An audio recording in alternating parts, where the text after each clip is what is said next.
이스라엘 백성은 아말렉과의 전쟁에서 승리한 후에 하나님의 산이라고 불리는 호렙에 진을 치게 됩니다. 그리고 모세를 활짝 웃게 만드는 방문이 있었으니 떨어져 있었던 그 아내 시보라와 두 아들을 그 장인이 데리고 찾아온 것이죠. 그런데 모세의 가족들은 언제 헤어진 거죠? 분명히 모세가 가족들과 함께 애굽으로 출발했음을 성경은 기록하고 있지만 중간에 그들이 돌아갔다는 이야기는 기록되지 않거든요. 자, 우리가 예상할 수 있는 그림은 하나죠. 모세가 둘째 아들 할례 문제로 인하여서 자칫 죽을 뻔했던 사건이 있었습니다. 그때 이제 시프라가 급히 할례를 행하고 모세를 향해서 피난편이다 뭐 이런 말을 하죠. 아마 많은 성경학자들은 그 사건을 계기로 시보라가 두 아들을 데리고 혹은 모세가 그들을 돌려보냈지 않았을까 이렇게 예상을 합니다.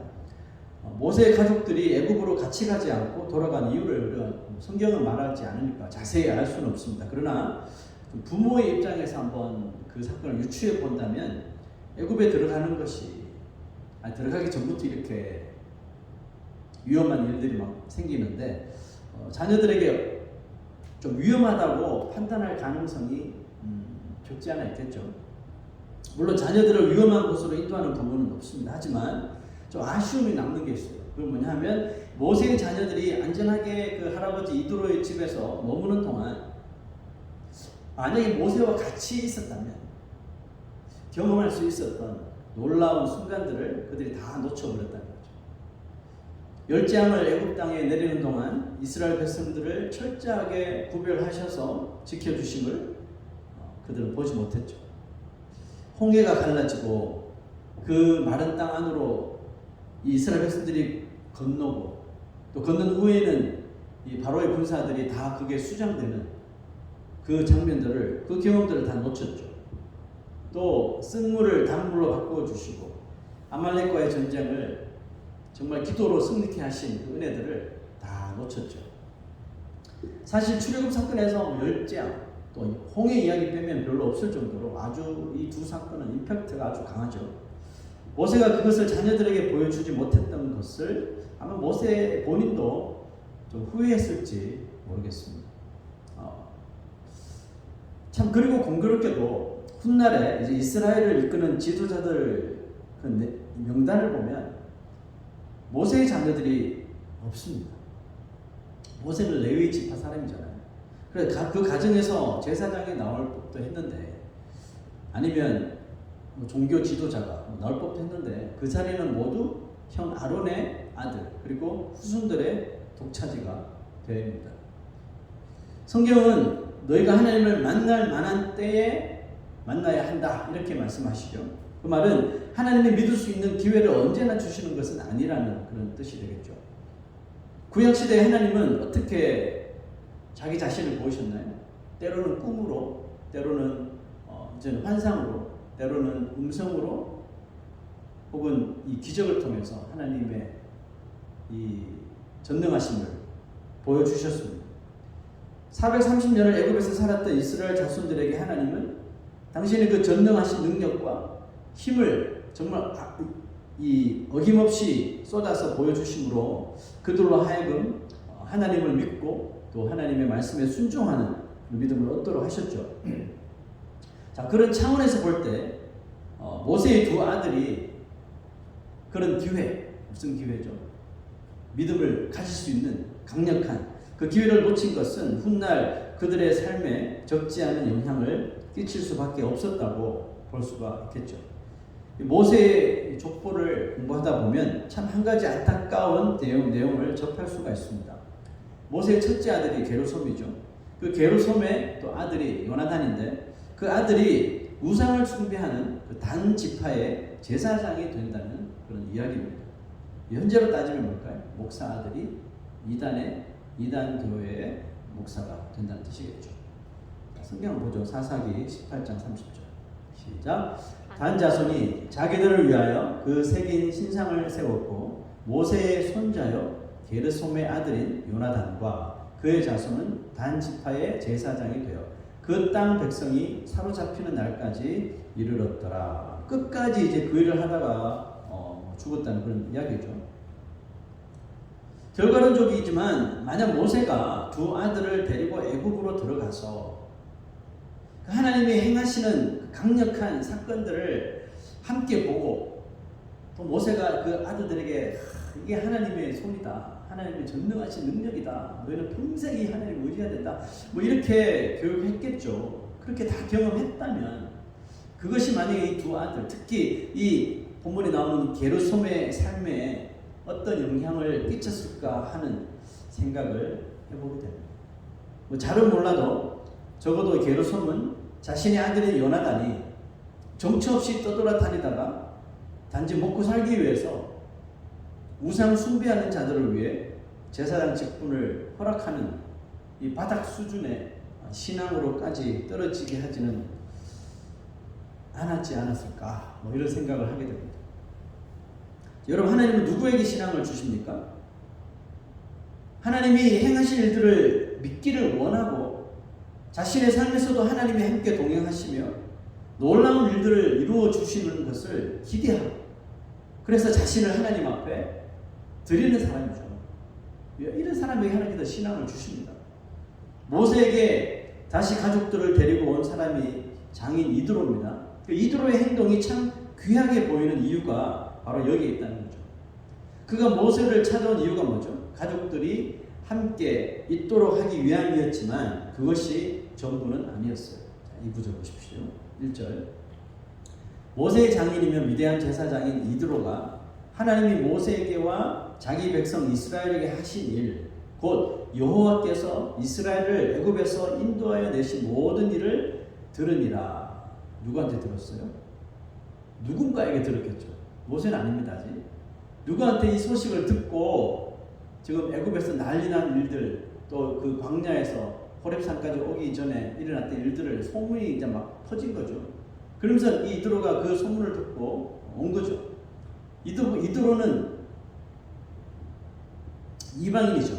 하나님에 대하여 알았지만 하나님을 믿은 사람은 아니었습니다.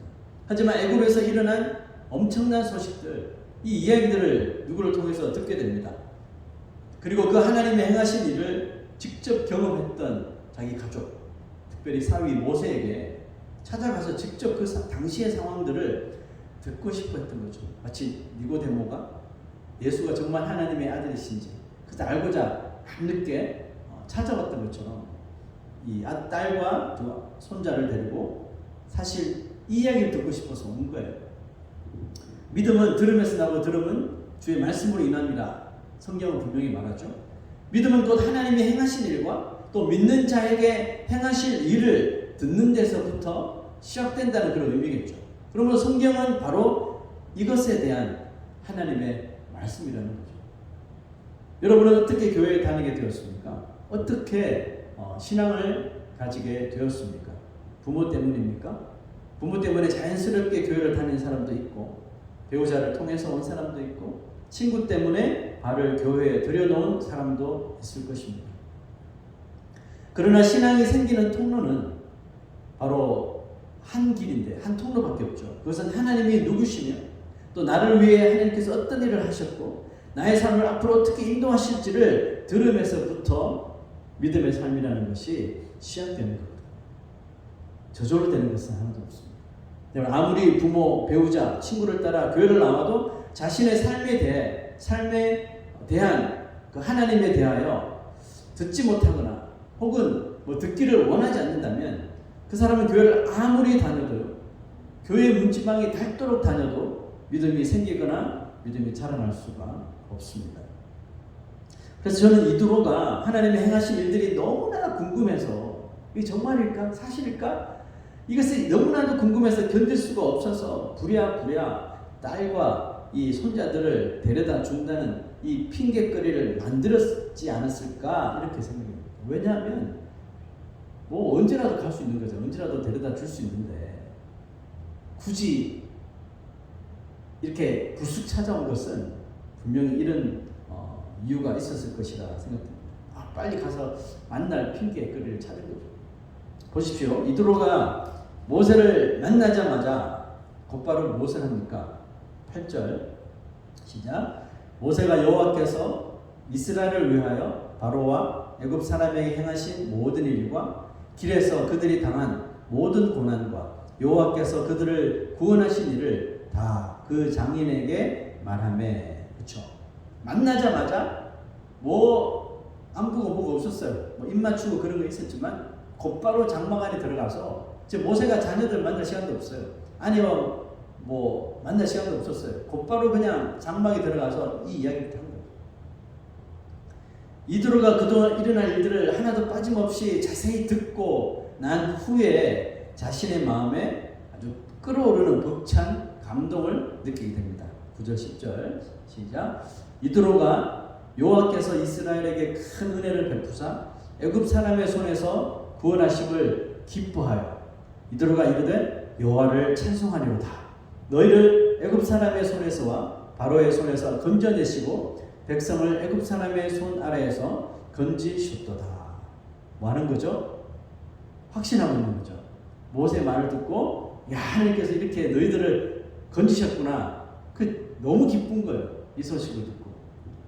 이드로의 이와 같은 반응이 가장 놀란 사람 누굴까요? 아마 모세였을 겁니다. 왜냐하면 모세는 40년을 이 이드로와 함께 지냈거든요. 미디안 광야에서.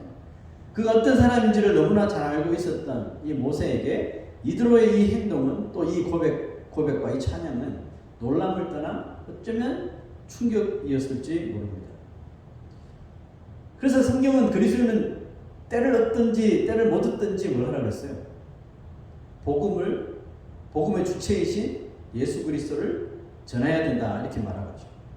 그러므로 그들의 삶에는 언제나 예수님에 대한 이야기, 하나님께서 행하신 일들, 또 믿는 자에게 행하신 일들에 대한 이야기로 항상 가득해야 됩니다.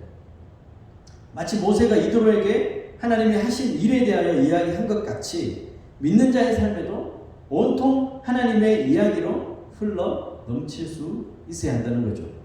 사도행전을 보면요, 베드로와 요한이 예수를 전하다가 붙잡힙니다. 그리고 아주 심한 종교 지도자들에게 심한 경고와 협박을 받습니다. 자, 사도행전 4장 17절 18절 시작. 이것이 민간에 더 퍼지지 못하게 그들을 위협하여 이후에는 이 이름으로 아무에게도 말하지 말게 하자 하고 그들을 불러 경고하여 도무지 예수 이름으로 말하지도 말고 가르치지도 말라 하니. 자, 협박을 받은 베드로와 요한이 과연 어떤 모습을 보였을까요? 하나님 앞에서 너희의 말을 듣는 것이 하나님의 말씀을 듣는 것보다 옳은가 판단하라. 우리는 보고 들은 것을 말하지 아니할 수 없다. 와, 진짜 신앙이죠. 너희의 말을 듣는 것이 하나님의 말씀을 듣는 것보다 과연 옳은가? 그 지금 자기들이 하는 일이 하나님의 말씀을 통해서 하는 일이라는 거죠. 확신하고 있죠. 그래서 우리는 보고 또 들은 것을 말하지 아니할 수 없다. 이렇게 강력하게 선포했습니다. 베드로와 요한이 이런 협박과 경고에도 이렇게 당당하게 예수를 증거하겠다고 말할 수 있었던 것은 뭘까요? 예수 그리스도께서 행하신 일을 통해 제일 먼저는 자신의 삶이 변했잖아요. 자신들이 변화된 것처럼 자신들이 경험하고 또 증인된 삶을 이렇게 간증했을 적에 그들의 말을 들은 사람들이 또 자기처럼 변화되기를 간절히 원했기 때문인 거죠. 여러분 주위에 있는 사람이 변화되어서 믿음 얻기를 정말 원하시죠. 그 사람과 만날 기회가 생기면 부지런히 여러분이 경험한 그 하나님에 대해서 이야기를 하십시오. 모세의 간증을 듣고 기뻐하며 하나님을 찬송했던 이드로의 입에서 나온 놀라운 고백이 있습니다. 시작. 이제 내가 알았도다. 여호와는 모든 신보다 크심으로 이스라엘에게 교만하게 행하는 그들을 이기셨도다. 이제 내가 알았도다. 이 터닝 포인트가 생긴 거 아닙니까? 뭐 성경 신학적으로 말하면 거듭남이 생긴 거죠. 이제 드디어 내가 알았다. 하나님 진짜 하나님. 사실 이드로는 하나님을 인정하긴 했지만 그저 이 세상에 있는 수많은 신들 가운데 하나라고 믿었던 사람이거든요. 그러나 그가 모세 이야기를 듣고 마치 자신이 하나님을 직접 체험한 것과 같은 그 은혜를, 어떻게 보면 그것보다 더 큰 은혜를 이 이도로는 직접 이 상황을 보지 못했지만 모세를 통해서 간접 경험이지만 더 큰 은혜를 받아 기쁨을 갖게 된 겁니다. 이제 내가 알았도다. 이제 내가 믿게 되었도다. 이 모세는 장인 이드로의 입에서 이런 말이 나온 것이 얼마나 신기하고 또 감사했을까요? 우리가 예수를 믿고 가장 기쁠 때가 언제였습니까? 당연히 내가 예수를 믿고 거듭나고 구원받은 사실이 믿어졌을 때겠죠. 내가 믿는다는 사실이, 예수를 믿는다는 사실이, 성경이 다 사실인 것이 믿어지는 것.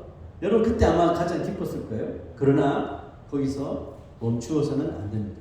이제 우리의 기쁨은 내가 믿은 주님을 다른 사람에게 전하고 또 그 사람의 입에서 이 이드로와 같은 고백이 나오는 것을 보는 것이에요.